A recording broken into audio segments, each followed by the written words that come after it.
Imagine a library. Not just any library, but a vault deep beneath the ground at Yale University. The air is cool and controlled. The smell is of old paper and dust. Here, among thousands of rare manuscripts, sits a small, unassuming book. It is about 9 inches tall and 6 inches wide. It doesn't look dangerous, but it is the most baffling object in human history. This is the Voynich Manuscript. It contains 240 pages of high-quality vellum made from calfskin. It is illustrated with vibrant, strange drawings. But the most important thing about this book is not what it shows, but what it says, or rather, what it refuses to say. For 600 years, people have tried to read it. Emperors have bought it for fortunes.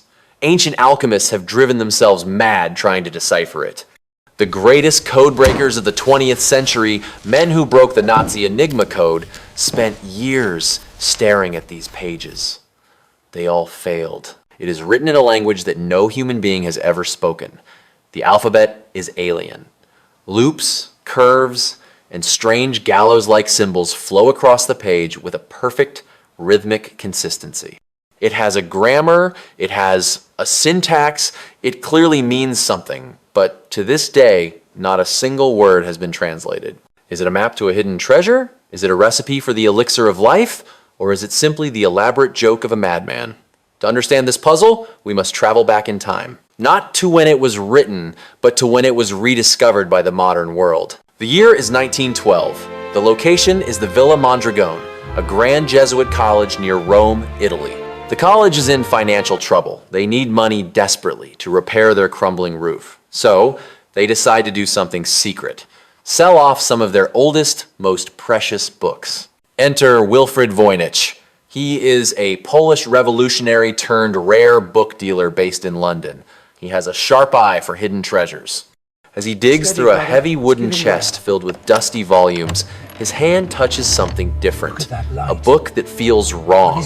It has no title, no author's name is stamped on the plain vellum cover. It looks unremarkable. But when Voynich opens the cover, he is instantly stunned. He sees a script that flows like water. It is elegant and confident. There are no crossed out words, no corrections. Whoever wrote this didn't pause to think. They were fluent in this strange, impossible language. Voynich knew immediately he was holding something unique. He bought the book on the spot, along with 29 others. He believed he would be the one to crack the code. He thought it would take him a few months. Instead, it consumed the rest of his life. He died 18 years later, in 1930, without deciphering a single letter. But where did the book come from before 1912? Inside the cover, Voynich found a faded letter. It was dated 1666, the year of the Great Fire of London. The letter was from a scientist named Johannes Marcus Marci. It was addressed to Athanasius Kircher, a famous scholar in Rome. In this letter, Marci claims that the book once belonged to the Holy Roman Emperor, Rudolf II. Rudolf II was one of the most fascinating characters in European history. He ruled from Prague in the late 1500s. He was known as the Mad Alchemist. He didn't care much for politics or war. Instead, he filled his castle with magicians, astronomers, and occultists. He was obsessed with finding the Philosopher's Stone and the elixir of life. According to the letter, a mysterious man visited the emperor's court and sold him this manuscript for 600 gold ducats.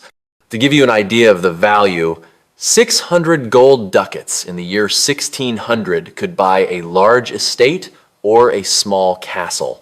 It was an absolute fortune. Why did the emperor pay so much? Because he believed the book was written by Roger Bacon, a famous 13th century friar and wizard who was rumored to have magical powers. The emperor believed this book held the ultimate secrets of magic. But historians today suspect a different origin.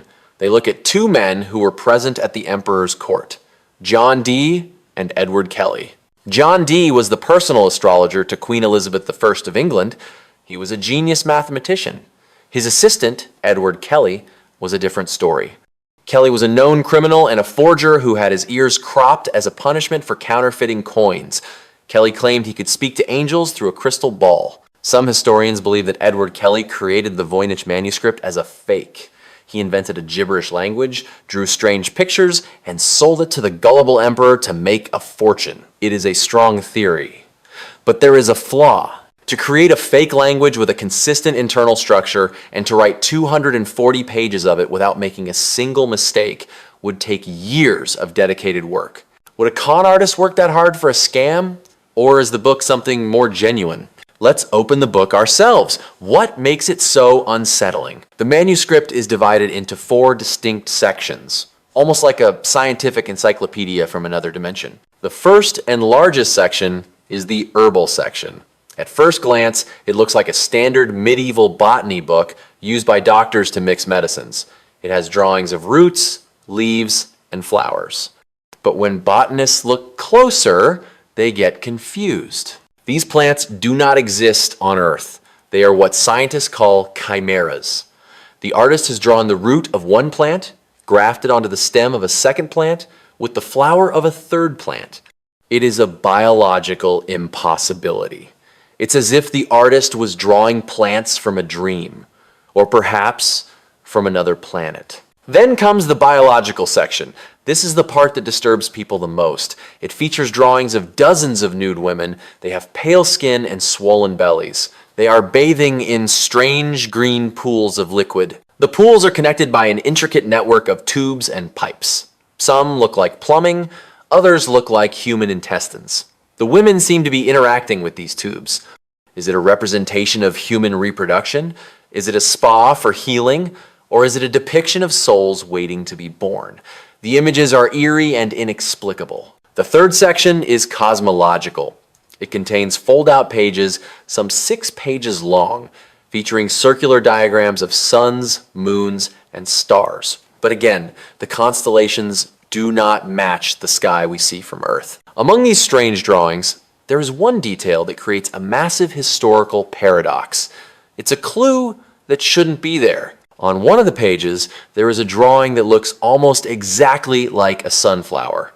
You might think, so what? Here is the problem. In 2011, the University of Arizona performed radiocarbon dating on the manuscript. They tested the vellum, the animal skin pages. The results were 95% certain. The skin dates back to between the years 1404 and 1438, the early 15th century. But sunflowers are native to the Americas. They did not exist in Europe until Christopher Columbus traveled to the New World in 1492. So, we have a book where the paper was made in the early 1400s, containing a drawing of a plant that wouldn't be discovered for another 70 years. How is this possible? Did the author travel to America before Columbus? Is the carbon dating wrong? Or is the drawing not a sunflower, but something else entirely? This single drawing breaks the timeline of history. You might be thinking, this is all nonsense. It's just random scribbles by a madman. For a long time, skeptics believed that. But modern technology has proven them wrong. During the Second World War, William Friedman, the man who led the team that broke Japan's Purple Code, gathered a group of elite cryptographers. They spent 30 years, their free time, their weekends, trying to crack the Voynich code. They used the primitive computers of the time. Friedman eventually admitted defeat. He said it was not a simple cipher. You cannot just swap letter A for symbol B. It is far more complex. Recently, scientists used artificial intelligence to analyze the text using Zipf's law. Zipf's law is a linguistic rule. It states that in any natural human language, the most frequent word will occur approximately twice as often as the second most frequent word, and 3 times as often as the third most frequent word, and so on. Gibberish does not follow this law. If you mash keys on a keyboard, it fails the test. But the Voynich manuscript passes. The statistical distribution of the words matches human language perfectly. It has a rhythm, it has a structure, it has entropy similar to English or Latin. This proves that the author was not just scribbling randomly, they were writing down thoughts in a complex, structured system. They were saying something, we just don't have the key to understand it. So, what are we left with? A book written on expensive medieval parchment. written in a computationally perfect yet unknown language, filled with impossible plants and confusing diagrams, and parts of it are missing. At least 14 pages have been torn out of the book. What was on those pages? The key to the code, or a secret too dangerous to keep? Maybe it is a lost knowledge of the ancient world, hidden from the eyes of the church. Maybe it is a constructed language by a secret society. Or maybe, as some theories suggest, it is an example of glossolalia, writing down the language of angels or spirits while in a trance. Today, the manuscript sits in the Voynich Rare Book Library at Yale University. It is catalog number MS 408. It sits there in the dark, silent, and mocking. It is the Everest of linguistics, the Mona Lisa of manuscripts. It is a reminder that in our age of information, where we think we know everything, there are still mysteries that remain completely unsolved. Maybe one day, an artificial intelligence, or perhaps one of you listening to this, will find the key. But until then, the Voynich Manuscript keeps its secrets. If you want to join us in exploring more of history's darkest and deepest mysteries, make sure to subscribe to Intrigues History. Click the bell icon so you never miss a discovery. See you in the shadows.